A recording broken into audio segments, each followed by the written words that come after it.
From a professional soccer career to becoming a driving force in the mortgage industry, Brian Covey has shown what it takes to find your competitive edge. Get off the sidelines and get in the game. Find your competitive edge with Brian Covey. What's up, guys, and welcome back to another edition of Finding Your Competitive Edge. So today I'm excited because I've got one of my local friends. I was actually on his show. We get to bring him in today. You can see the book right here. We're going to be promoting that some today. But more importantly today, I want to talk to you about if you've gone through a transition in your career and you're wondering what's next in your life and you want to know, is there more created for you? I can tell you our guest, Allan Blain, we actually have very similar paths. Although he's in the construction business and he went through that for a large part of his life and then actually exited out of that and started getting to his passion of coaching, writing books, and working with other people to help them achieve their dreams. You're probably in something very similar today.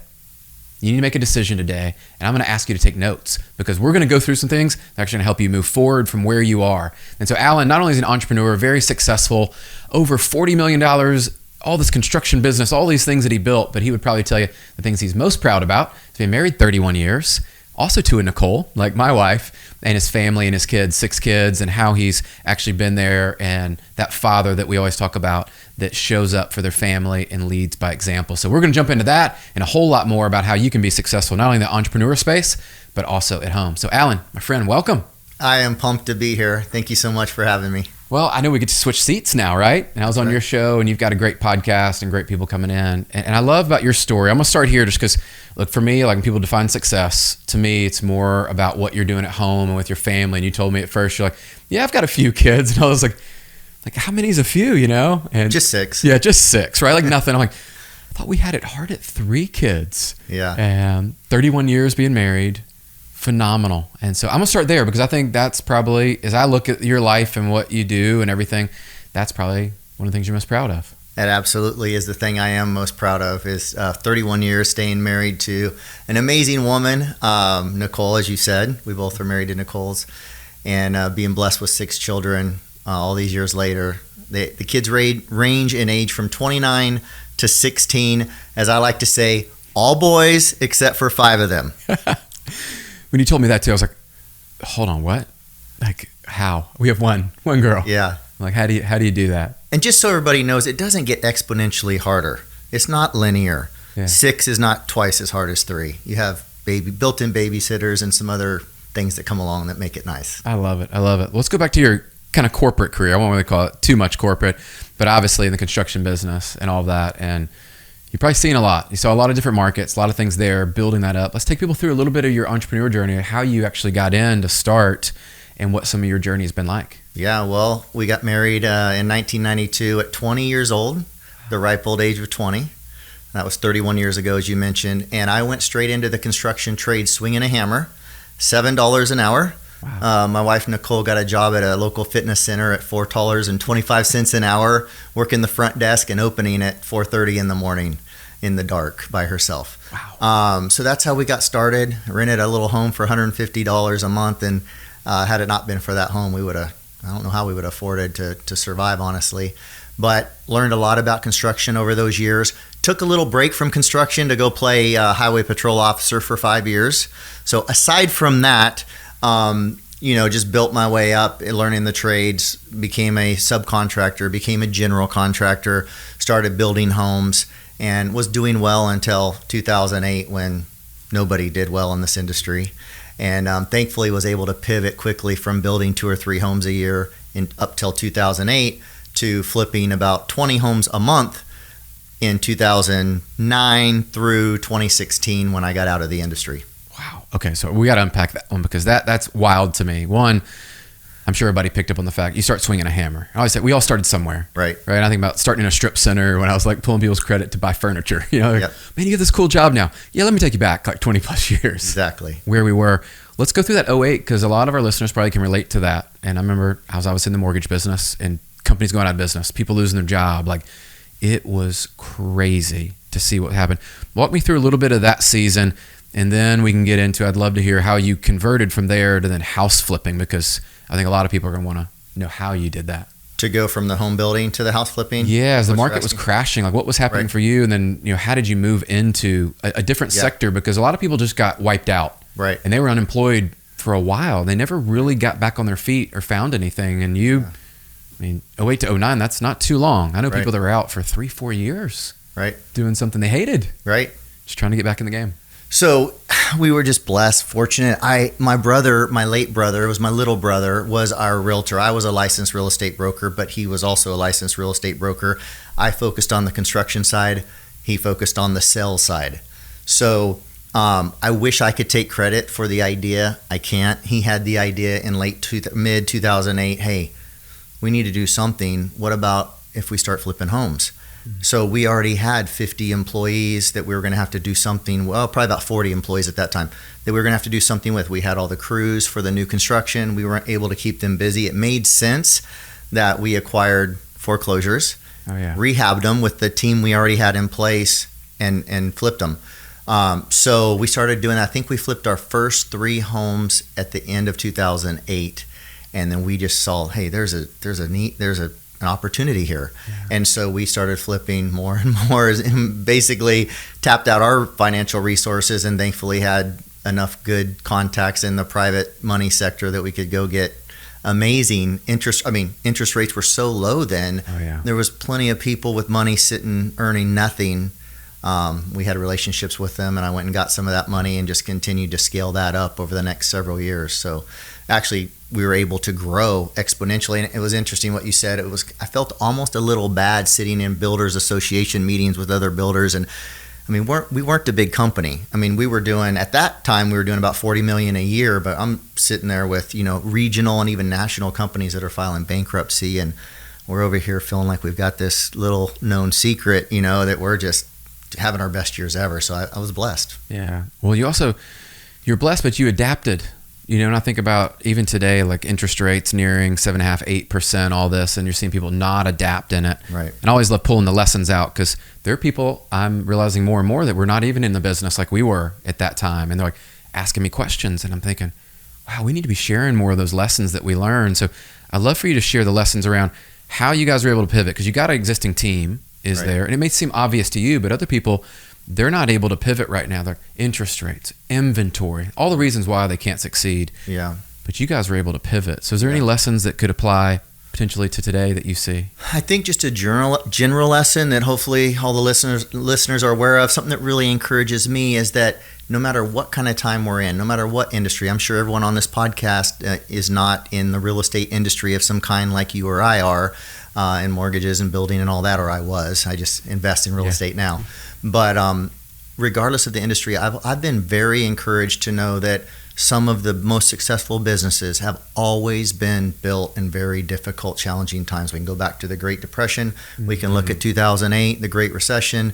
We can look at any other challenging time in history and see there's always opportunity. In fact, arguably more opportunity in challenging times. So I think the first thing that I would just say to people is be open-minded to pivoting, to changing, to seeing opportunities, and to being ready to be more aggressive instead of just withdrawing back and playing defense. Sometimes the best defense is a good offense. You know that as a soccer player. But anyway, I think that's the first and foremost thing, and I think that applies to any industry. Be looking for opportunities, even maybe more so in challenging times, because I find there's greater opportunity for finding solutions. I love it. And I would say it is universally true. We were talking to someone this week, and he happens to be an attorney, right, in his trials and all this stuff. And he was talking about how he's doing social media to branch out. And that wasn't as big a thing then, but today he's like, I need more customers. I need to build my firm. He had left a big firm and was creating his own. And he's like, the best things are created when there's chaos out there, when they're happening.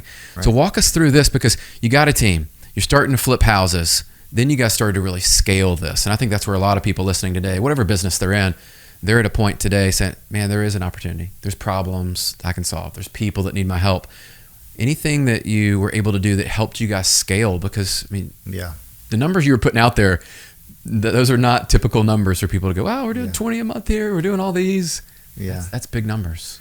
Yeah, it was, especially for us, as just a family-owned business, and we're, bootstrapping it and making it happen. I would say the key there is having the right team in place. It's not something, groundbreaking or earth-shattering, but it's the reality. I mean, there's no way I could have done that on my own. In fact, there's no way my brother and I could have done that on our own. So for us, we had a team of people that we could count on. I mean, we had department heads and people that we really trusted. In fact, 2 of them were our 2 younger cousins by 10 years. They were nice. So it truly was a family business. But I think that's the big thing is, we're limited to what we can do. And I know you know this so well. We're limited to what we can do on our own.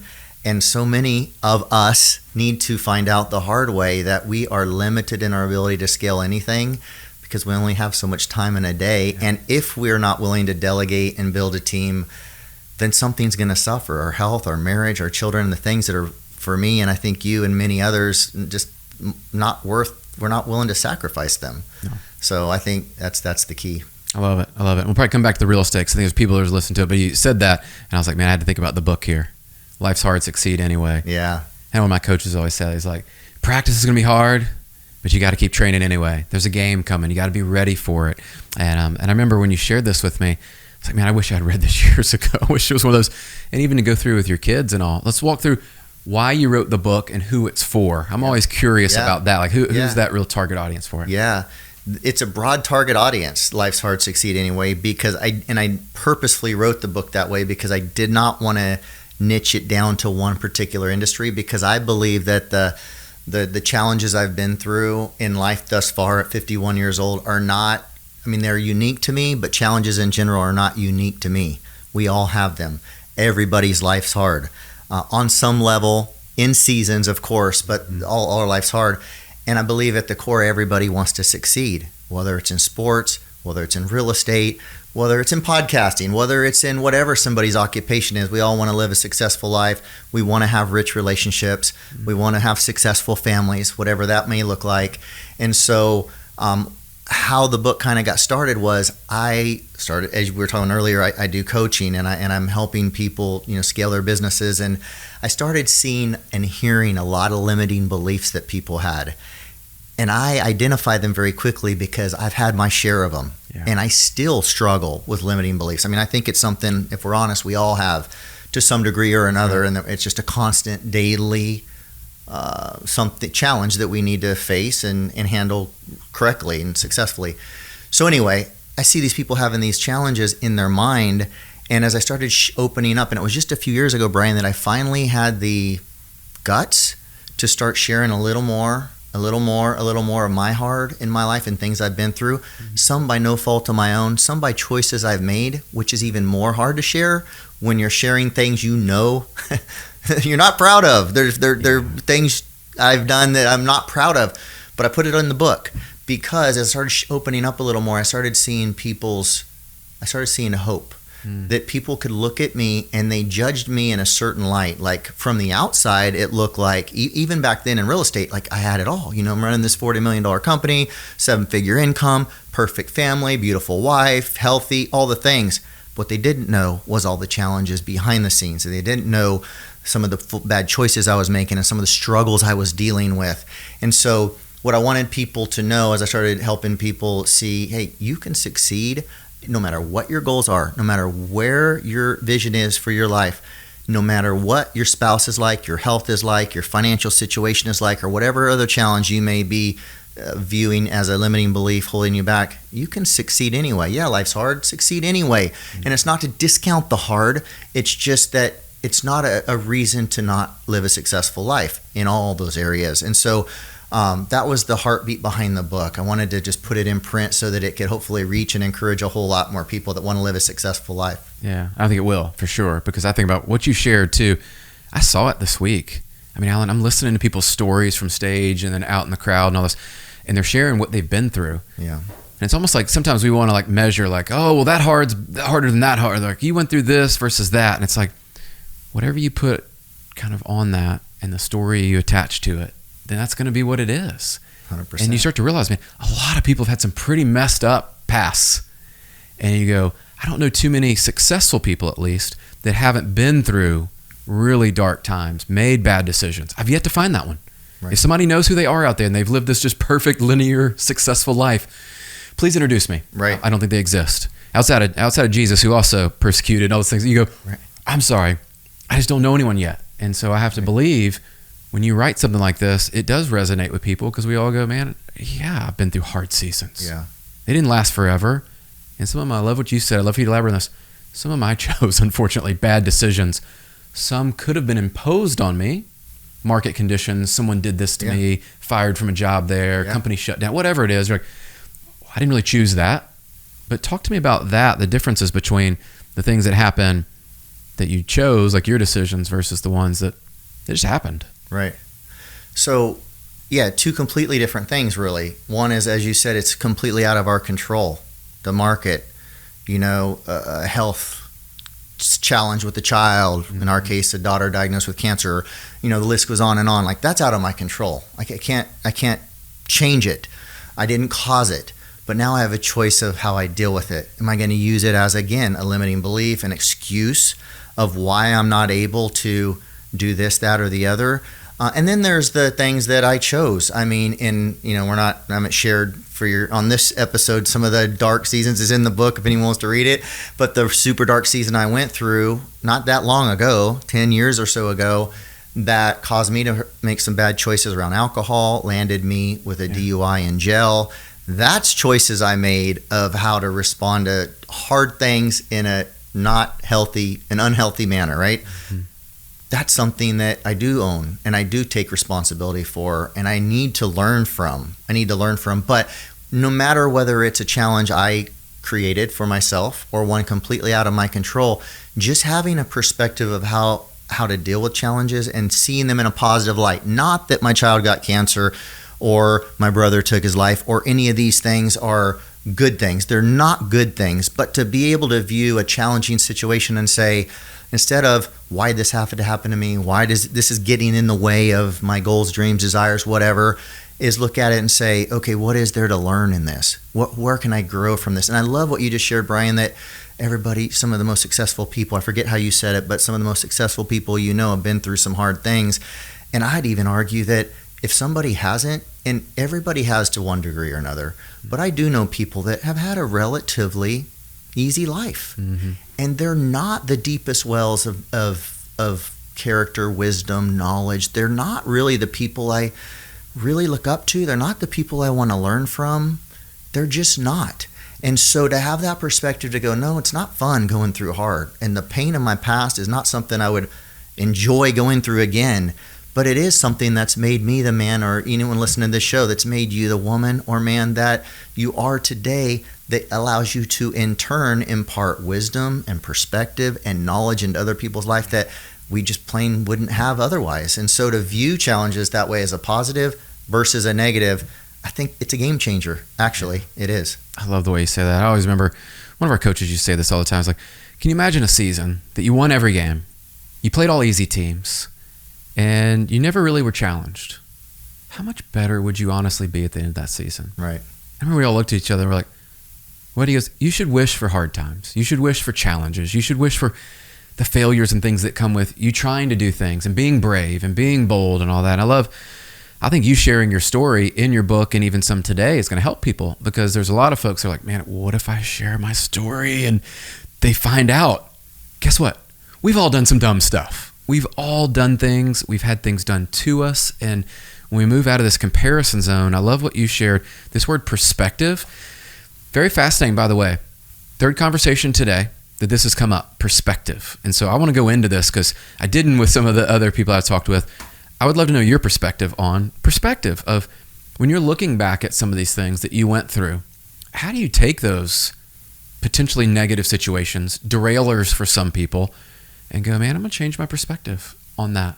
And it happened, as they say, to me, or it happened for me, not to me. How do you change your perspective on those? Well, first of all, I start with the perspective, and it's kind of touching on what I shared a minute ago, that I really am going to learn the most from the hard.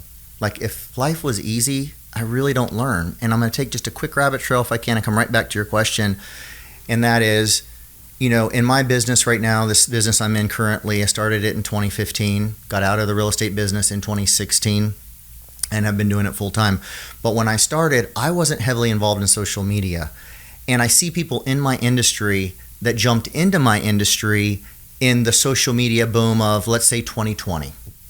Okay, 2020, 2021. They did not learn a lot of the skills, the mindset, the resilience that I learned. And I know I'm speaking very vague right now, but this applies to any industry, Sure. any person, any occupation, that I had to learn by building relationships and learning to communicate. It was very easy for them to go make a TikTok reel or an Instagram reel and get 100,000 likes and a ton of followers. And now those same people are enjoying or not enjoying, they're realizing the social media recession that we're in right now, where it's not blowing up like that. And they haven't learned any other skills.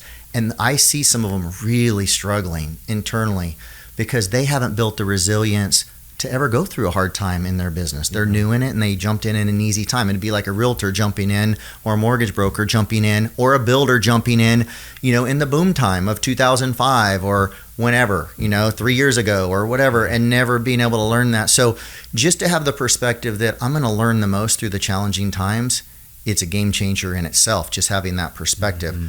But to answer your question maybe more specifically, I have the perspective for my life in general that I want to impact lives. I know you do as well, so I'm not telling you anything you don't, I'm sure, agree with, because I know what you're all about. But I want to impact lives. I want my life to count. I want the use of my life to outlive my life. And for me, I understand now, and I didn't understand this the first 40 years of my life, I understand now that it's really in the hard times that I can grow and be able to encourage others, minister to others, lead others, teach others. Again, it goes back to if my life was easy and I didn't have the challenges, I'm not really making the impact that I can. Think about this. Every person, every good movie, even the people that inspire me the most, they've been through something really difficult. And that gives them the platform, and I don't just mean a social media platform, I mean the platform to be able to speak from experience of going through something hard that has the ability to move somebody emotionally and mentally like somebody who hasn't been through that cannot do, period. So I view it, my perspective is, this is a good thing as hard as it might be. God, what do you want to teach me? What is there to learn? How do I need to grow through it so that I can be, I only have so many more years. I think I'm 51, so I think I have like 69 years left, but it's still limited time on this earth, and I want to make an impact. So that's my perspective of challenges. Hey guys, it's Brian here. I hope you are enjoying the show. By the way, if you're an entrepreneur or a solopreneur looking to grow your personal brand, make a bigger impact, maybe increase your leads and grow your revenue, let's help you get started today by connecting up with my friends over at the Brand Builders Group. You've heard me talk about them, but if you're new here, this is definitely the first step to get you started in turning your reputation into revenue. Head over to freebrandcall.com/Brian Covey. Again, to set up your free brand call, go to freebrandcall.com/Brian Covey to set up a free strategy call with one of the team at Brand Builders, and they will dive into your specific goals for how you want to grow your personal brand. I can't wait to hear how it goes. You can just tell it just oozes out, and you can tell that you're passionate. I always love when you get people talking about what they're really in love with. It's like, that's the way it goes. So I want to break this down because you're talking about some things I think people are going to listen to, and you mentioned skills. And I often think today, like to your point, people have shown up and they just think it's easy. I'm going to show up on social. I'm going to blow up. I'm going to have all these customers, people doing all this business with me. And it's not true. And they skip over the skill building process, right? Which is there. And I think that's important. What are some of those skills you're seeing? Because you coach some entrepreneurs and you coach people wanting to get to the next level. What would be some of those skills you'd say today that are the important skills that people listening, maybe even the younger generation, they should start learning now? That's a big question and a good one. The first one that comes to mind, I'm just going to go with. Let's do it. Okay, it may not be the number one, but it's the number one top of mind because I just got to spending 30 minutes doing a training call this morning for my team on this topic. Love it. And so it's fresh, and I believe it's critically important. And it's something I teach called the inviting formula. But put simply, it's how to talk to people, how to communicate, and to simplify it even more and take it down the next level, it's how to ask good questions and listen. And that is almost a lost art. And we were talking about this morning. I mean, and you're a master of this, but it's rapport. I teach it in 4 steps. It's rapport building rapport, connecting with people, call it what you want. How do you do that? You ask good questions and listen. Mm-hmm. The second step is discovering their needs. How do you do that? You ask good questions and you listen, right? The third step is inviting them to take a look, or pointing them or guiding them to look at a solution that you heard, a need that they just expressed, if you know about a solution to their need, right? And then the fourth step is connecting them with someone else or multiple people that can help them with their need. And if you implement those 4 steps, I don't care what your business is. I don't even care if you're in business. Just doing that with your children, doing that with your spouse, doing that with a friend. It's how to build strong, solid relationships, and everything is all about strong, solid relationships in business and without. So I don't know if that answers your question specifically. Well, I didn't expect it to go there, but I will tell you, this has been an interesting conversation lately for me. Is my coach and I were talking about becoming a great connector. Like, how do you become a great connector? And when you get out there, you think about the people you're drawn to, especially these events. I'm drawn to those people that build rapport. I'm drawn to people that actually, I can tell they care about me beyond, what are they going to get from Brian? You know, they want things, as we'll often say, like for you, not right. Always from you. And what I love is those great connectors. I'd love to go a little bit deeper on this, because the people that are listening, you taught a 30-minute class, but I'd love to give them a little bit more on that too, is how to become a great connector. Because we say, okay, ask better questions, ask deeper questions. And I'm looking at our generation of my kids, and I'm like, really trying to work with them on, let's ask the questions. Have you asked them this yet? No. And I'm like, I didn't say text them the question. I didn't say, Snapchat them something to do it. Right. Like, how do we get comfortable there? So I'd love you to expand on anything you learned today, because I think those 4 steps are critical. Because imagine if you just did that well. Sky's the limit. I mean, the last time I remember someone asked me, we always got to be great at sales. You got to be great at sales. I said, but don't you think sales is really just helping somebody solve a problem? So I'd love your take on this, because I think this one, to me, if people figure this out and leave today and they get this, right, they can go into the world and serve people like today. 100%. Yeah. So how do you become a better connector in that and ask those better questions? I think the first step is just understanding the importance of it and committing to getting better at it. Because nothing I say, I could write the 4 points out on a whiteboard here, and they're very simple. It's easy, I think, to understand, but it's another thing to implement. And as I was sharing this morning, as you take this out in the real world and you start asking questions to get to know somebody, to build rapport, and to see where they have a need, you may be able to point them in the direction of a solution, is you get better at asking intentional questions. I mean, I now can ask questions and get quicker to finding someone's need, because that's my desire. It's an intentional thing. I don't want to waste time. I want to help you. I want to help whoever's in front of me. Why waste time? And on the whole thing of connecting, just a little side point, is I spent the first 40 years of my life not understanding the value of networking. And to me, networking always seemed like, I'm not a politician. I'm a construction guy, by the way. I was a police officer for 5 years. I just want to live life and serve people and make a difference. But networking is for the people that are out there seeing what they can get out of other people, was my perception. But now what I've learned is that's not that there's not people like that. I know there is. But that's so limited in scope. And now my perception of networking is I want to meet as many people as I'm able to, learn as much about them as I can. And in doing so, that's the only way I have tools in the tool bag, so to speak, to know who to connect to who, and I'm therefore better armed to help more people. Does that make sense? Oh, I would even say it's beyond the perception. When I hear you, it's more of even a belief of like when you show up and you do that the right way, like good things are going to happen. Absolutely. And some people show up and I think their belief, it's limiting, but they show like, I'm not going to talk to a lot of people because it's never going to go anywhere. They're not going to like me, or what can I do for them? That they don't need me, and it's all these things they tell ourselves. I'm like, I think you even went beyond the perspective into like you changed your belief, which is powerful. Absolutely. Just in the way you went through that. So thank you for sharing it, because I think people listening, I see it. and they just struggle with it. And we want to make it so hard and so difficult. I had someone share this week, and it was just very interesting the way he framed it. But it was, when you meet somebody probably around that third time in person, like all of a sudden you're great friends, and like you see them on social media, you meet in a couple events. And he said something really interesting to me about that. The third time you see them, it's just like, man, they've known each other for years. Right. Third time. So for people that are not doing this, I will just put that out there.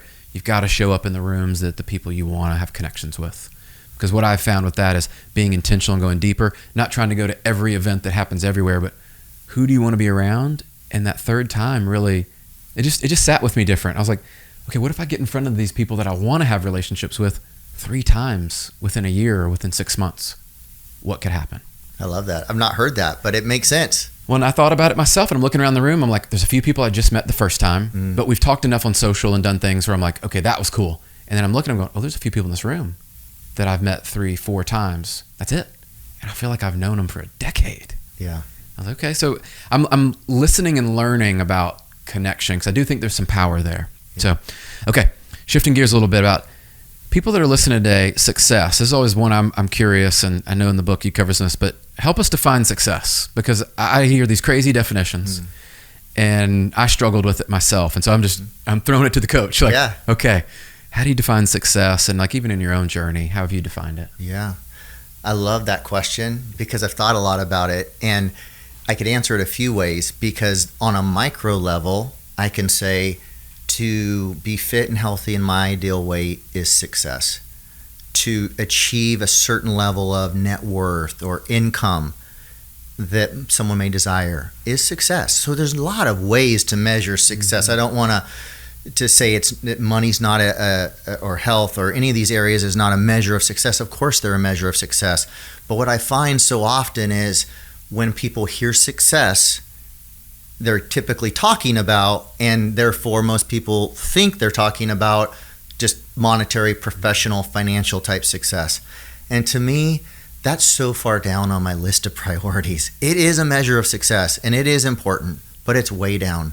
So for me, I that's most people's number one. I'd put it, at the bottom. Yeah. I would invert it.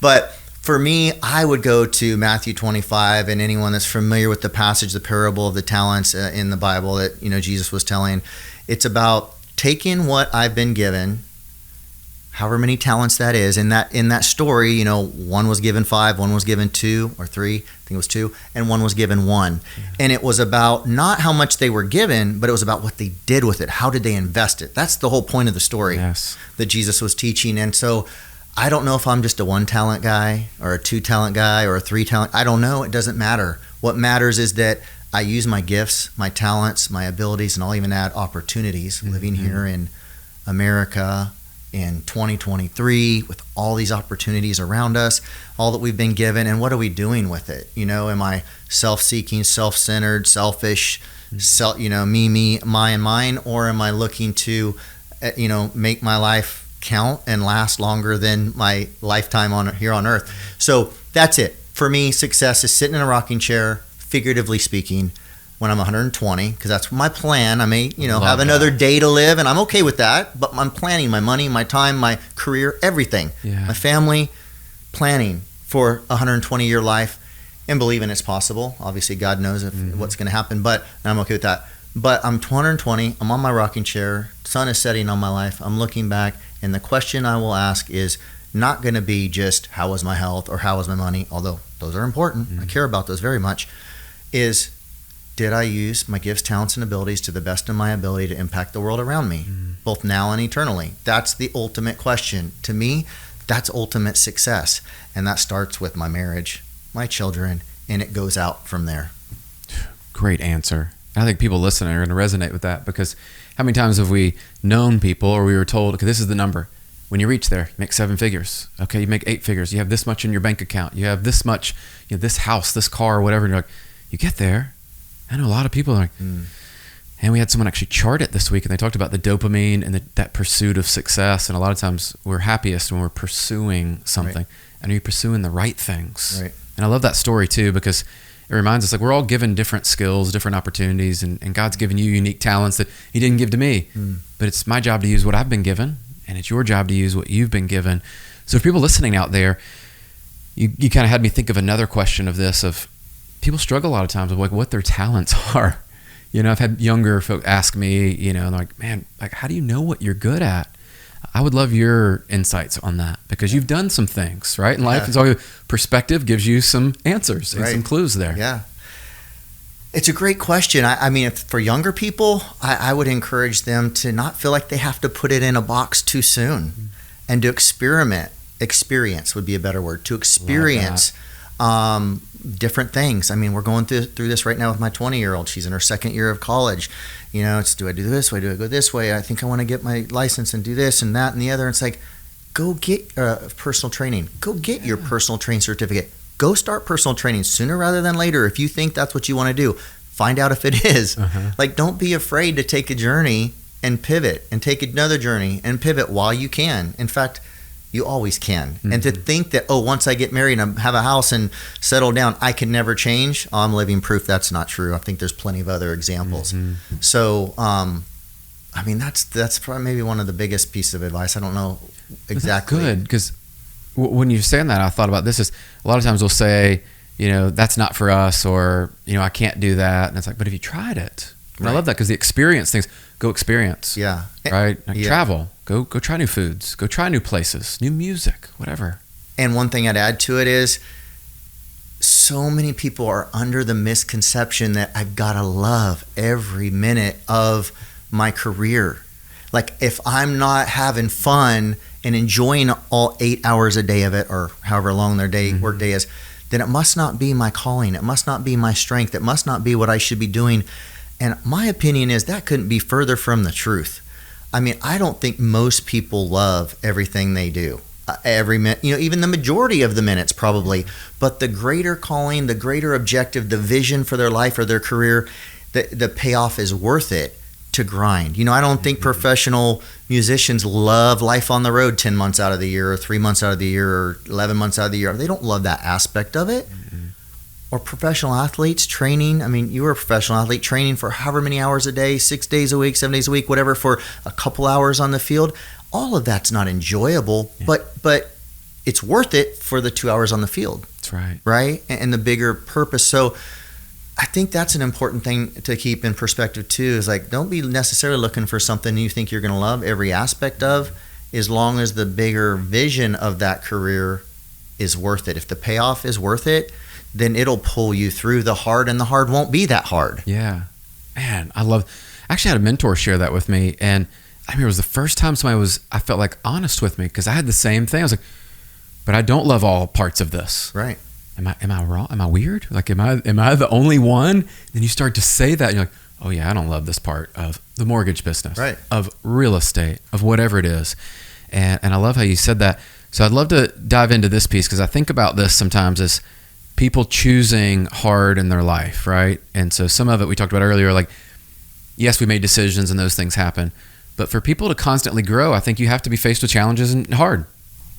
100%. I mean, I tell her, like, man, why do you do those workout classes? Why do you do this? I go, because every time I go to that class, I'm challenged in some way. There's something hard. There's a time, if I'm really, really honest with myself, that I probably want to quit.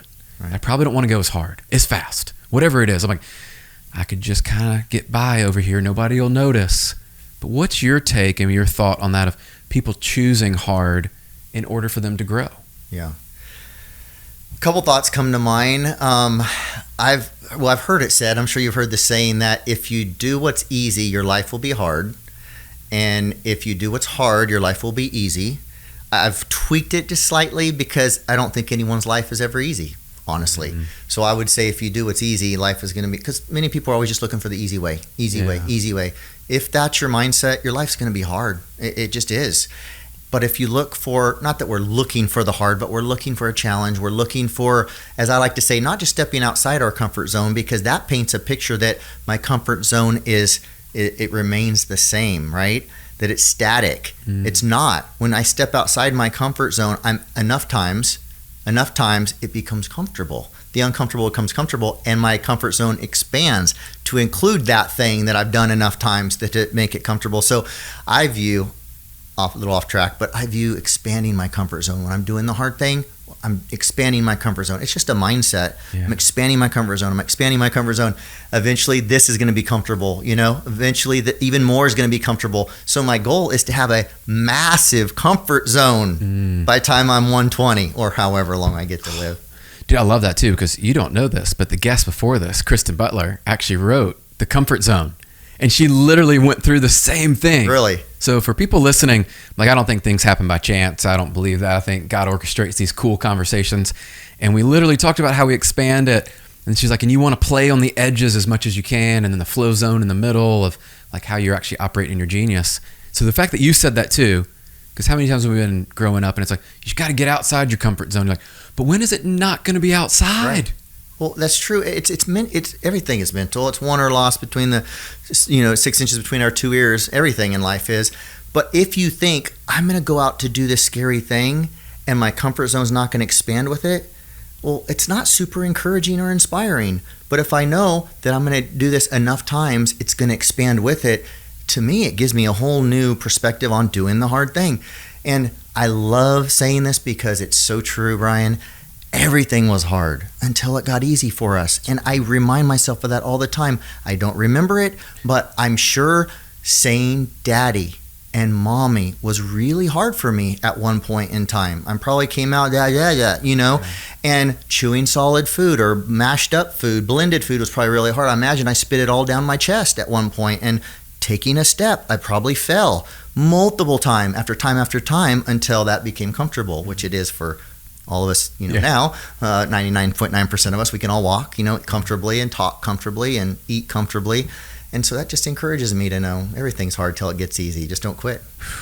I love that, because people are listening today, and I often found some of that hard season doesn't ever last as long as we thought it would. And you've got to learn it to get to there. And I always use great athletes, because we all probably universally have some athlete, whatever sport it is. So I say, pick your athlete, pick your sport. But to get to where they are, they've done a lot of hard things. Right. They've done things when they didn't want to do them, and all of that's there. So I'm going to land the plane on this, and I'd love your insight, because you coach a lot of entrepreneurs and people there. And for people out there that maybe don't have a coach yet, I'd love your perspective on this, because you're a coach. I always love to know these things.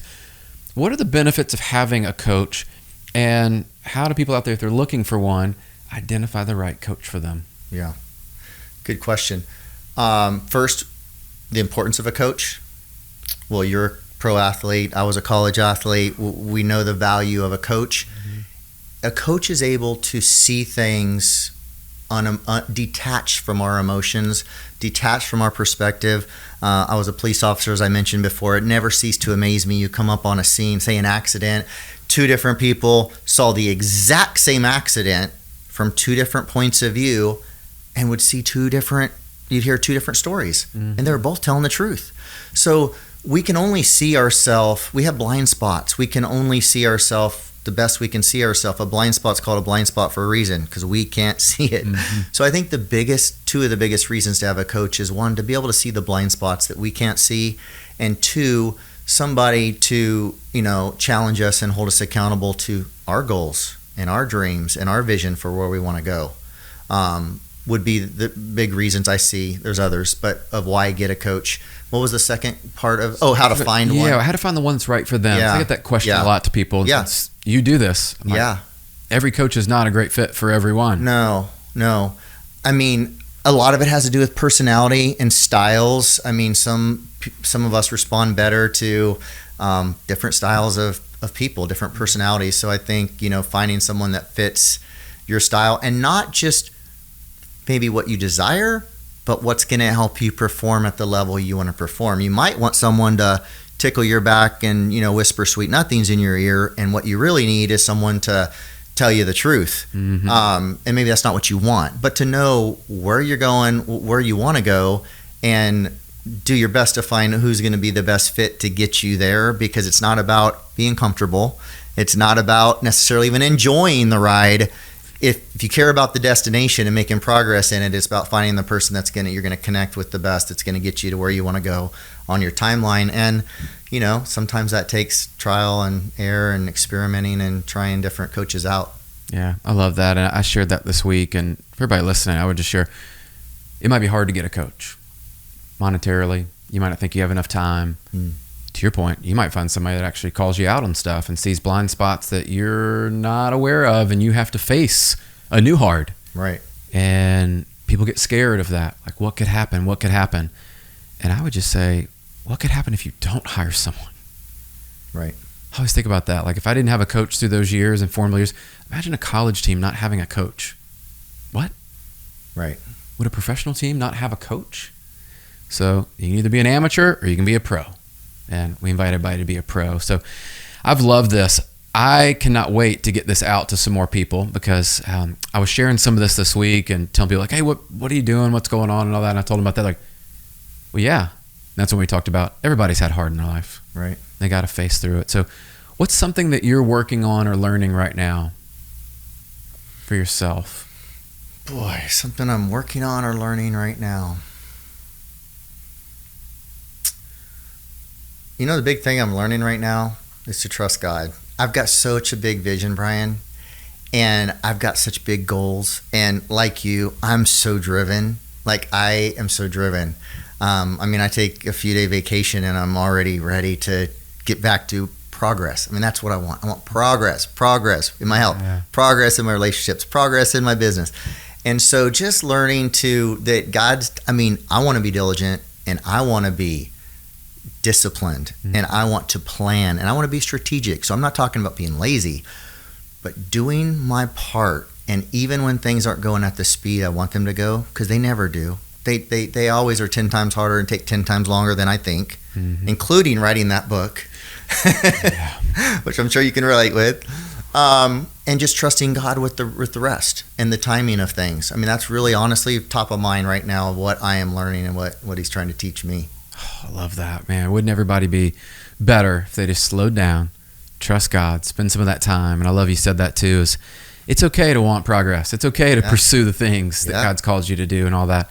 But then have those rest periods and kind of recharge periods, I call them, is like recharge and attack. Yeah. Get back out there.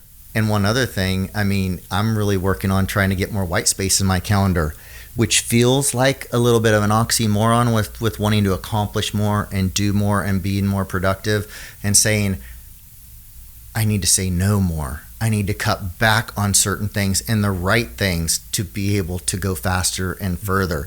And more importantly, to sustain the relationships that are more important than all those things anyway in the process. So that's another thing I'm in the process of learning. Working, I can feel you on that one. Yeah. I think all of my team would know, and my wife would know. It's like, we need to eliminate some things off there, and then we need to have some of that space, because sometimes when we run into things, it's there. But man, thank you for investing time with me and our audience today. I cannot wait to share this out, because I think a lot of people today, one, they need a coach. They need to understand that life is hard, but you can succeed anyway. Absolutely. And understand that everybody you see that's on the other side of this, that you think that's what you want, is going through hard times. They've been through hard times, or they're going to go through hard times, right? It's happening. And you got to realize the more you can endure and the more you can actually take on. I think about like Goggins and some people. I just harness that. It's like, man, what can we actually endure to get to the other side? What is the sacrifice we're willing to pay to actually do what we were called to do? Yep, absolutely. And we're going to include the links in there, but where can people follow you and connect with you on social if they're listening? Yeah, so I'm pretty much on all the social media platforms, but Facebook and Instagram are the two I mainly visit and put some content out on. Perfect. And on my website's allanblain.com, which has got a unique spelling. So it's ALLANBLAIN.com. Cool. We'll include the links in there, and it's been awesome. I appreciate you as a coach, entrepreneur, and I forgot about the police officer and trooper and all that stuff. But what you've done and the example you're leading, and with your wife Nicole and the 6 kids and all that, it's like that's the example. We need more people out there that actually are doing the things at home. Then we can go dominating the world. Absolutely. Appreciate it, Brian. Thank you. Awesome. Guys, it's been another episode of Finding Your Competitive Edge. I know you're probably like me. I've listened to Allan. I'm fired up. I'm ready to go do some things.